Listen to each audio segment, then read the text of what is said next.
Hello everyone, you are welcome to Morning Knowledge YouTube channel. आज हम लोग important objective questions part 3 लेकर आए हैं, जो सूटेबल होगा डिफरेंट एग्जाम्स के लिए, जैसे mining sirdar exams, overman exams, second class exams और फर्स्ट क्लास एग्जाम्स के लिए बहुत हेल्पफुल होगा। चलिए शुरू करते हैं। Let's play 2020। इसमें 20 क्वेश्चंस रहेगा आप लोगों के लिए। ज़्यादा से ज़्यादा 10 से 12 मिनट के अंदर ख़त्म हो जाएगा। चलिए शुरू करते हैं। First question, every shaft or incline shall be examined once at least in every 7 days, 14 days, 1 month, 3 months. Every shaft और incline कोई भी competent person और स्पेसिफाइड जो पर्सन दिया गया है, तो कितना मिनिमम इंटरवल में वो एग्जामिन करना पड़ता है एटलीस्ट वंस। उसका एग्जामिनेशन और इंस्पेक्शन इंटरवल कैसा है, वंस इन एवरी। नीचे 4 ऑप्शन दिया गया है, तो सही आंसर बताइए कौन सा होगा। सही आंसर होगा 7 days. Once in 7 days, at least once in 7 days आपको एग्जामिन करना पड़ता है every chapter incline. Question number 2, there shall be at least dash turns off the roof on the drum when the cage और other means of convenience is at its lowest working point in the shaft. जब cage winding shaft में जब cage ऊपर नीचे होता है, transport आदमी नीचे जाता है या ऊपर आता है, तो ड्रम में मिनिमम कितना टर्न और कितना टर्निंग होना चाहिए रोप का, जब कोई केज पिट बॉटम में एक पिट बॉटम में और एक पिट टॉप में रहता है, तो मिनिमम कितना टर्न होना चाहिए। Option A 2, 3, 4, 5 turns. ऑप्शन सही ऑप्शन है ए, 2 टर्न मिनिमम होना चाहिए। Question number 3, in signalling the code for raise the cage is cage को रेज करने के लिए और नमाने के लिए जब सिग्नल दिया जाता है, तो उठाने के लिए जो सिग्नलिंग है वो कौन सा है। 1 रैप, 2 रैप, 3 रैप, 4 रैप। सही आंसर है 1 रैप। 1 रैप देने के बाद केज रेज होता है, डाउन होता है। इसमें रेज दिया गया है तो 1 रैप सही answer. Question number 4, wire winding depth is at least more than 2 independent means of transmitting signal should be provided. कोई वाइंडिंग रूप का डेप्थ कितना से ज़्यादा हो जाने के बाद 2 इंडिपेंडेंट ट्रांसमिटिंग सिग्नल्स का अरेंजमेंट और व्यवस्था होना चाहिए। वो डेप्थ इसमें पूछा गया है, मिनिमम कितना डेप्थ हो जाने के बाद और कितना डेप्थ से ज़्यादा हो जाने के बाद। तो इसमें सही ऑप्शन है आपका सी, 150 मीटर। 150 मीटर से ज़्यादा डेप्थ हो जाने के बाद मिनिमम 2 इंडिपेंडेंट ट्रांसमिटिंग सिग्नल्स होना चाहिए। Question number 5, in shafts more than in depth overwind switch shall be provided. Shaft का डेप्थ कितना हो जाने के बाद और ज़्यादा हो जाने से हमको ओवरवाइंड स्विच प्रोवाइड करना पड़ता है, ओवरवाइंड स्विच देना पड़ता है। तो आंसर इसमें 4 ऑप्शन दिएगा, 60 मीटर, 100 मीटर, 150 मीटर, 250 मीटर। सही आंसर बताइए। सही आंसर होगा आपका ऑप्शन बी, 100 मीटर डेप्थ। उससे ज़्यादा हो जाने के बाद हमको ओवरवाइंडिंग स्विच देना पड़ेगा। Question number 6, brakes of winding engine shall be examine once at least in every. Winding engine का जो ब्रेक होता है, तो कितना इंटरवल और कौन सा नीचे की दिए गए इंटरवल में कम से कम एक बार हमको एग्जामिन करना पड़ता है, तो उसका एग्जामिनेशन इंटरवल कितना है। 7 days, once in 7 days, once in 14 days, once in 24 hours, once in 30 days. सही आंसर होगा आपका ऑप्शन सी, 24 आवर्स। हर दिन में एक बार कम से कम उसको इंस्पेक्शन करना चाहिए। Question number 7, the angle between the winding rope and the vertical plane of the pulley is known as.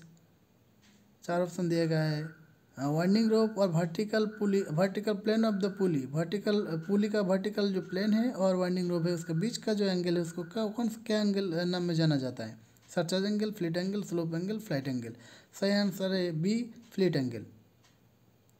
आपका question number 8, which of the following safety feature in winding shaft prevent over winding और over speeding of केजेस। नीचे 4 option दिया गया है आपका, 4 safety features दिया गया है वाइंडिंग शाफ्ट का, वाइंडिंग इंजन अरेंजमेंट्स का। तो कौन सा सेफ्टी फीचर्स आपको ओवर वाइंडिंग और ओवर स्पीडिंग को प्रिवेंट करता है और प्रिवेंट करने के लिए दिया जाता है। Detaching hook, detaching plate, guide rope, automatic contrivance. सही ऑप्शन कौन सा होगा। सही ऑप्शन है option D, automatic contrivance. Over winding और ओवर स्पीडिंग के लिए प्रिवेंट करने के लिए दिया जाता है। Question number 9, if the depth of the shaft is 500 meter, then the maximum speed of the cage in man winding is metre पर सेकंड कितना होगा। अगर कोई शाफ्ट का डेप्थ अगर 500 मीटर से ज़्यादा हो जाता है तो मैक्सिमम स्पीड जो होगा केज का वो कितना होगा, मीटर पर सेकंड में कितना होगा। सही आंसर बताइए। 10, 8, 7, 5.5। सही आंसर होगा 5.5 मीटर मैक्सिमम स्पीड होना चाहिए, उससे ज़्यादा नहीं होना चाहिए। 10 number question number 10, if the depth of the shaft is 1000 metre, 1000 metre, then the maximum speed of the cage in man winding का पिछले जैसा क्वेश्चन ही है, लेकिन इसमें डेप्थ अगर 1000 मीटर हो जाता है तो मैक्सिमम स्पीड केज का कितना होना चाहिए। मैक्सिमम स्पीड यानी कि उससे ज़्यादा नहीं होना चाहिए, उससे कम होना चाहिए। तो इसका मैक्सिमम स्पीड बताइए। 10, 8, 7, 5.5। इसमें मैक्सिमम स्पीड होगा 8। मैन वाइंडिंग का मैक्सिमम स्पीड 8 से ज़्यादा नहीं होना चाहिए, उससे कम होगा। Question number 11, automatic contrivances prevent the descending cages from landing at pit bottom when speed exceeds 1 metre पर सेकेंड, 1.5 मीटर पर सेकेंड, 2 मीटर पर सेकेंड, 3 मीटर पर सेकेंड। ऑटोमेटिक कंट्रीवेंसेस जो प्रोवाइड किया जाता है तो कितना स्पीड पार हो जाने के बाद कोई भी डिसेंडिंग केज जब नीचे कोई केज नीचे जाता है पिट बॉटम में तो कितना स्पीड एक्सीड करने के बाद उसको प्रिवेंट करता है। ऑटोमेटिक कंट्रीवेंस कम करता है और उसको लैंडिंग पिट बॉटम लैंडिंग से प्रिवेंट करता है। मैक्सिमम स्पीड बताइए। 4 ऑप्शन में से सही ऑप्शन होगा ऑप्शन बी 1.5 मीटर। 1.5 मीटर पर सेकेंड से अगर स्पीड ज़्यादा हो जाता है ऑटोमेटिक कंट्रीवेंस उसको प्रिवेंट करता है, पिट बॉटम में लैंडिंग से उसको प्रिवेंट करता है और रोकता है, डेंजर कोई भी डेंजर नहीं होने देता है। Question number 12, NDT test shall be done to detect any cracks in suspension gear at every interval। NDT suspension gear का कोई भी क्रैक्स डिटेक्ट करने के लिए जो NDT test non destructive test किया जाता है वो किस इंटरवल में किया जाता है। 6 मंथ्स, 3.5 ईयर्स, 1 ईयर और 3 मंथ्स। सही आंसर का ऑप्शन सी 1 ईयर पर at least once in every year. हर साल 12 मंथ्स में एक बार NDT टेस्ट होना चाहिए सस्पेंशन गियर का क्रैक्स डिटेक्ट करने के लिए। Question number 13, if the shaft exceeds in depth there shall be provided for the bucket or other means of convenience a detaching hook। Shaft का depth कितना पार हो जाने के बाद कोई भी बकेट हो या अदर कोई कन्वीनियंस मीन्स उसमें अरेंजमेंट दिया हुआ हो तो उसके लिए डिटैचिंग हुक प्रोवाइड करना पड़ता है। तो उसका डेप्थ कितना डेप्थ एक्सीड करने के बाद दिया जाता है, ये आपको क्वेश्चन पूछा गया है। आंसर क्या होगा, आंसर होगा 45 मीटर। 45 मीटर से अगर ज़्यादा एक्सीड कर जाता है डेप्थ तब आपको डिटैचिंग हुक प्रोवाइड करना पड़ता है।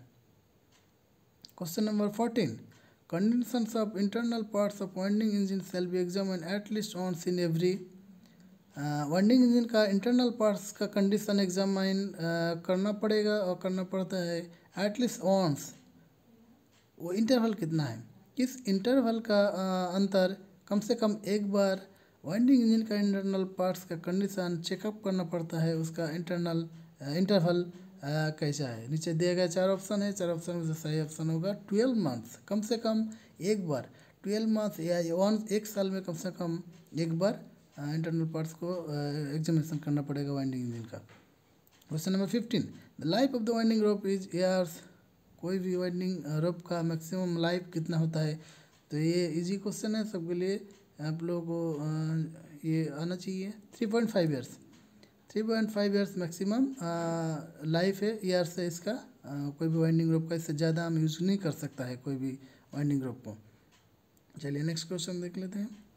Question number 16, the length of tapped portion of the socket if white metal not used shall be not less than the diameter of the rope eight least what times. Tapper portion, हम लोग socket का जो tapper portion जो होता है socket का, अगर white metal नहीं यूज करता है तब वो रोप डायमीटर का कितना टाइम्स होना चाहिए। टैपर पोर्शन में अगर वाइट मेटल नहीं यूज करता है तो रोप डायमीटर का वो टैपर पोर्शन कितना टाइम्स होना चाहिए।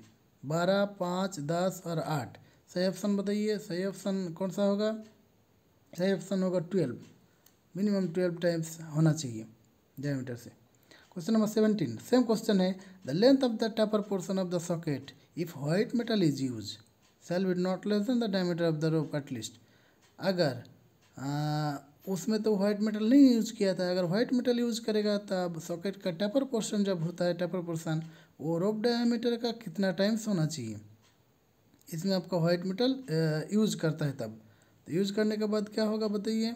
यूज करने के बाद होगा आपका 8 टाइम्स, मिनिमम 8 टाइम्स होना चाहिए। Question number 18 accept in copper winding the रिकैपिंग of ropes shall be done once at least in every। Copper winding छोड़ के कोई भी वाइंडिंग का अगर रिकैपिंग जो करता है रोप्स का, तो उसका इंटरवल कितना इंटरवल में करना पड़ता है? रिकैपिंग ऑफ रोप्स कितना इंटरवल में करना पड़ता है? वो है 6 months, at least once in every 6 months. Question number 19 every detaching bell used in connection with a safety hook shall be examined once in every। जो सेफ्टी बेल यूज किया जाता है safety hook related safety features के साथ, तो वो कितना interval और किस इंटरवल में उसको एग्जामिन किया जाता है? सही आंसर बताइए। 30 डेज, 3 मंथ, 6 मंथ, 12 मंथ। सही ऑप्शन होगा आपका 30 डेज, या वंस इन एवरी मंथ, या once in every 30 days. Question number 20 every pass by provided shall be not less than at least in height।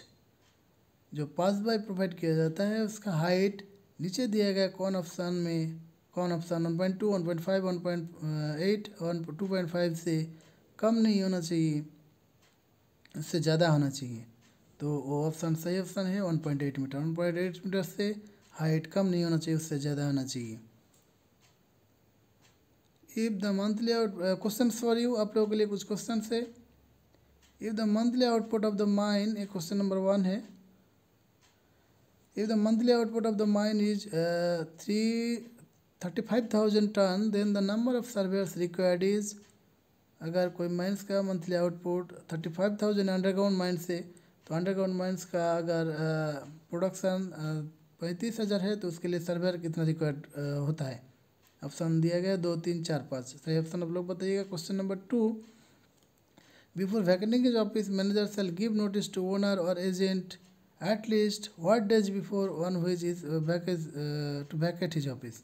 Manager अगर उसका office अगर वैकेट करना चाहते, खाली करना चाहते, तो उसका कितना दिन पहले रिटर्न नोटिस देना पड़ता है? तो सही ऑप्शन आप लोग बताइएगा। Question number 8 competent person means a person who has attend the age of. कितना एज होने के बाद कॉम्पिटेंट पर्सन का कितना मिनिमम कितना एज होना चाहिए? 16 ईयर्स, 18 ईयर्स, 20 ईयर्स, 23 ईयर्स। आप लोग आंसर कमेंट बॉक्स में बताइएगा। Thank you for watching this. अगर अच्छा लगे तो सब्सक्राइब माई वीडियो।